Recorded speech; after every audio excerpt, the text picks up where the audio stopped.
El misterio de la Trinidad lleva milenios trayendo de cabeza a devotos y teólogos. Como dijo Agustín de Hipona, si crees que lo has comprendido, entonces no es Dios.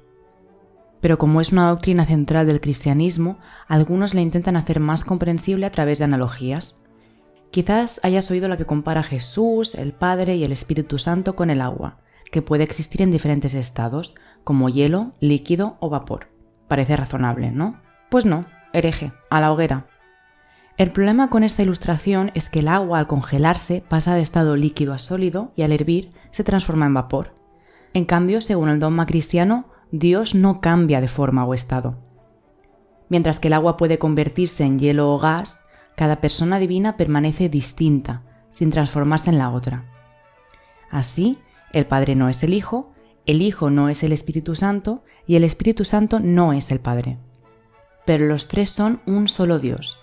No tres dioses, lo que sería triteísmo, ni tres partes o componentes de un Dios. Los tres son plenamente divinos. Así que tenemos tres hipóstasis o personas en una misma esencia divina. No se entiende. Se cree. Aunque hoy parezca que esta idea siempre formó parte del cristianismo, la verdad es que pasaron siglos antes de que tomara la forma que hoy conocemos. ¿De dónde viene esta idea entonces? Pues de la Biblia no, o por lo menos no explícitamente. El único verso que menciona la Trinidad fue en realidad una inserción tardía, probablemente una nota al margen en algún manuscrito que acabó fundida con el texto y reproducida por toda Europa cuando Dios aún no dominaba el recién estrenado arte de la imprenta. Si tienes una Biblia a mano, lo cual no dudo, verás que probablemente 1 de Juan 5 del 7 al 8 digo algo así como: porque tres son los que dan testimonio, el espíritu, el agua y la sangre, y estos tres concuerdan. Pero durante muchos siglos, muchas Biblias retenían una frase de más, la conocida coma joánica, y que se refería a tres testigos en el cielo: el Padre, el Verbo y el Espíritu Santo, que dice son uno. Este hubiera sido el verso perfecto para sustentar la Trinidad, pero no, era una interpolación. Esta frase no se encontraba en ninguno de los manuscritos más antiguos. Entonces, si no está en la Biblia, ¿de dónde sale la idea?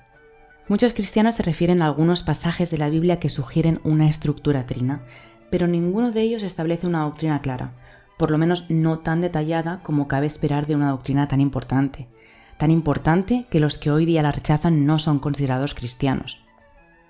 Y esa vaguedad es lo único que podríamos esperar de un producto teológico del primer siglo, ya que los primeros cristianos entendían a Jesús y a Dios de maneras muy distintas. Hace 2000 años, el cristianismo no era una religión, sino una especie de archipiélago doctrinal, grupos dispersos, creencias distintas, escrituras en competencia.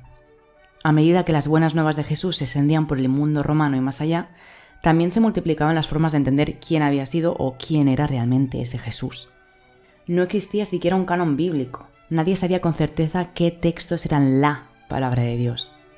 En algunas comunidades, por ejemplo, libros como El Pastor de Hermas o el Apocalipsis de Pedro, dos textos apocalípticos que hoy no forman parte del canon, eran considerados escritura incluso por encima del único Apocalipsis hoy canónico, el de Juan. Lo mismo pasaba con los evangelios, las epístolas y los hechos. La comunidad cristiana primitiva no era una comunidad, sino muchas. Unos creían que la actividad profética seguía existiendo y entraban en trance, como las profetisas montanistas Priscila y Máxima. Otros, que había que seguir cumpliendo con la ley judía. Algunos de los textos que fueron canonizados muestran, al condenarlas, esta variedad de creencias. Pero esto no queda aquí. La confusión que Jesús generaba entre los primeros cristianos se puede intuir incluso en los evangelios que sí acabaron siendo canonizados. En Marcos, el más antiguo, escrito sobre el año 70, Jesús es profundamente humano. En varios pasajes se narra cómo siente ira, compasión, cansancio, emociones que no aparecen en los relatos homólogos de Mateo y Lucas. Y en el Evangelio de Juan, el más diferente al resto y el último en escribirse, Jesús ya se ha transformado en Dios. Lo sabemos porque usa constantemente la expresión yo soy, que es el nombre que Dios utilizó al presentarse ante Moisés en la zarza ardiente del Sinaí. Entre estos polos surgieron muchas interpretaciones. Algunos creían que Jesús era un hombre justo, adoptado por Dios en algún momento de su vida. Otros creían que Cristo era tan divino que no podía haber tenido un cuerpo material, solo parecía tenerlo. La cruz estaba en realidad vacía. Todo esto fue el preludio de la gran ansiedad teológica que el cristianismo primitivo aún no había resuelto. Si Dios es uno, ¿cómo puede Jesús ser también Dios? En estas llegamos al siglo IV. Constantino, emperador de Roma, legaliza el cristianismo y se da cuenta de que la religión a la que se acabaría convirtiendo, lejos de estar unificada, es un campo de batalla doctrinal. Cada poco tiempo, las diversas sedes tenían que convocar concilios para excomulgar a uno u otro. Pero las cosas estaban especialmente mal en Alejandría. Ahí, el anciano obispo Alejandro estaba teniendo problemas con un presbítero de nombre Arrio. A Constantino no le parecía que las desavenencias tuvieran importancia, así que les envió cartas a los dos diciéndoles que hicieran el favor de arreglar sus desacuerdos. Pero aunque la mente política de Constantino no le pareciera tal, en aquella disputa estaba la cuestión central que cristalizaría la fe cristiana.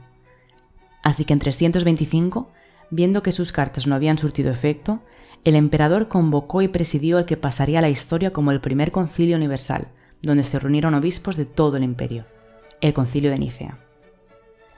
La gran disputa giraba en torno a este carismático personaje, Arrio, quien sostenía que el Hijo de Dios no podía ser eterno, porque entonces no habría uno, sino dos seres ingénitos o sin principio, y esto atentaría contra la unicidad de Dios. El Hijo habría sido creado por Dios de la nada, antes de la existencia del tiempo, y había sido el dignísimo instrumento que Dios habría utilizado para crear todas las cosas. Aunque Alejandría había sido la cuna de importantes corrientes filosóficas como el neoplatonismo, que tendrían su influencia en el pensamiento cristiano, Arrio no se valió de ellas, sino que utilizó siempre una base bíblica para defender sus ideas. Pero los trinitarios también podían usar las escrituras a su favor. Atanasio, futuro sucesor de Alejandro en la sede de Alejandría, citaba aquellos pasajes de las escrituras donde se realzaba la divinidad y la eternidad del Hijo, argumentando además que si el Verbo no era Dios, Jesucristo no habría podido redimir al mundo. ¿Quién tenía razón? Pues partiendo de la base de que la Biblia no habla con una única voz, podríamos decir que ambos estaban en lo cierto. Pero ellos no lo veían así. El debate no fue sencillo y se alargó todo un mes que dejó sin duda recuerdos memorables para los más de 300 participantes. Aquí podéis ver al futuro Papá Noel, por aquel entonces conocido simplemente como Nicolás, cruzando la sala, encendido de indignación para bofetear a Arrio en pleno discurso. El 19 de junio de 325, Arrio fue condenado y desterrado junto a los dos más fieles de sus partidarios, los obispos Segundo y Teonas. Los restantes firmaron el famoso Credo de Nicea, un símbolo de fe donde se afirmaba que Jesús es Dios verdadero y de la misma naturaleza que el Padre. Pero este dogma no sellaría aún la disputa. Muchos no aceptaron esta fórmula de fe, incluso algunos de los que la habían firmado en Nicea. Y después de la muerte de Constantino, le sucederían emperadores que apoyaban abiertamente a la facción arriana, como Constancio II o Valente. Como resultado, sedes tan importantes como la de Antioquía, Constantinopla o Jerusalén estuvieron gobernadas durante décadas por obispos que se oponían al símbolo de Nicea. Como se lamentaba San Jerónimo, en aquellos tiempos todo el orbe gimió y se asombró de ser arriano. Muchos de ellos, sin ser arrianos puros, se resistían en realidad al uso niceno de una palabra en particular, homoousios, naturaleza o esencia.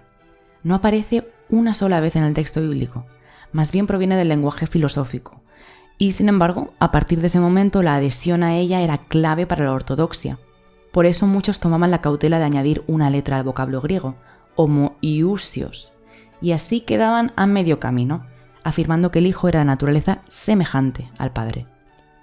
A fin de cuentas, admitir que una palabra que no aparecía en las Escrituras era la apropiada para describir la relación entre el Padre y el Hijo era admitir que la Iglesia tenía la misma autoridad en cuestiones de fe y revelaciones que los escritos más sagrados. Era, en fin, admitir que estaba siendo guiada por el mismo Espíritu Santo. Hablando del Espíritu Santo, quizá hayas notado que hasta ahora nadie le había prestado mucha atención, pero hacia el año 360 empezaron a circular ideas que negaban su naturaleza divina, incluso entre aquellos que aceptaban la divinidad del Hijo.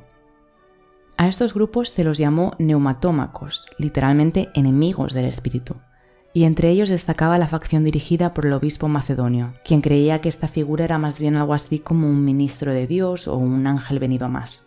La respuesta no tardó en llegar. Tras varios concilios locales, la cuestión se resolvió oficialmente en el año 381, durante el segundo concilio ecuménico celebrado en Constantinopla. Allí se reformuló el credo de Nicea, añadiendo fragmentos tomados de otros símbolos de fe y también nuevos pasajes redactados en el momento. Entre los argumentos para la defensa del Espíritu Santo, nunca equiparado por las Escrituras a Dios, se citaron textos bíblicos como 2 Tesalonicenses 3:5, donde se habla del Señor en un contexto que, según se interpretó, solo podía referirse al Espíritu. Así, junto al ingénito y al unigénito, se reconoció una tercera figura divina, el procedente del Padre. Algunos se resistían a aceptar que pudiera tener la misma esencia del Padre sin ser hijo. Y a ellos le respondió Gregorio Nacianceno con una analogía memorable. Set compartía la sustancia de Adán porque era su hijo, y Eva también la compartía por haber nacido de su costado, aunque nadie diría que es su hija. Así, tanto el Espíritu como el Hijo eran consustanciales o homoousios con el Padre. Con la firma del símbolo niceno-constantinopolitano, el dogma quedó sellado, no porque fuera evidente, no porque estuviera en la Biblia, sino porque había que elegir, y se eligió el misterio. La Trinidad poco a poco se fue imponiendo como la forma oficial de comprender lo incomprensible. Quienes no lo aceptaron fueron siendo poco a poco eliminados, aunque todavía hoy quedan algunos grupos que se autodenominan cristianos y no creen en la Trinidad. Algunos han querido ver esta Trinidad incluso en pasajes del Antiguo Testamento, como el misterioso episodio de Génesis 18, donde Abraham es visitado por 3 ángeles. Otros intentaron imaginarla. Dante, tras su largo viaje por el infierno y el purgatorio, cuenta extasiado cómo vio la forma universal. Un único aspecto expresado en 3 círculos iguales, de la misma medida, con distintos colores y, sin embargo, reflejos exactos el uno del otro. Aunque ya hemos dicho que la mayoría de analogías no sirven para explicar la Trinidad, esta quizás sirva para aproximarnos. Imagina que dibujas un círculo azul en una pizarra. Sobre él dibujas un círculo rojo, sobreponiéndose al círculo azul a la perfección. Lo mismo pasa con el círculo verde. Así que en la pizarra nos quedamos con un solo círculo, el círculo verde, que es el círculo rojo, que también es el círculo azul. Y sin embargo, la línea verde no es la línea azul, ni la línea azul es la línea roja. Algo así, imagino que más majestuoso que mi pobre esquema, es lo que quiso dejarnos el poeta cuando suplicaba a la luz que le permitiera legar en sus escritos siquiera una chispa de su gloria a nosotros, las generaciones futuras. Y al final, esto es la Trinidad, un regalo de los hombres del pasado. La Trinidad no cayó del cielo, subió desde la tierra, de los concilios, las plumas, las disputas, las hogueras. Nació entre filósofos y emperadores, no para resolver el misterio de Dios, sino para domesticarlo, para intentar, en nuestra infinita ingenuidad humana, encajar al infinito en una fórmula.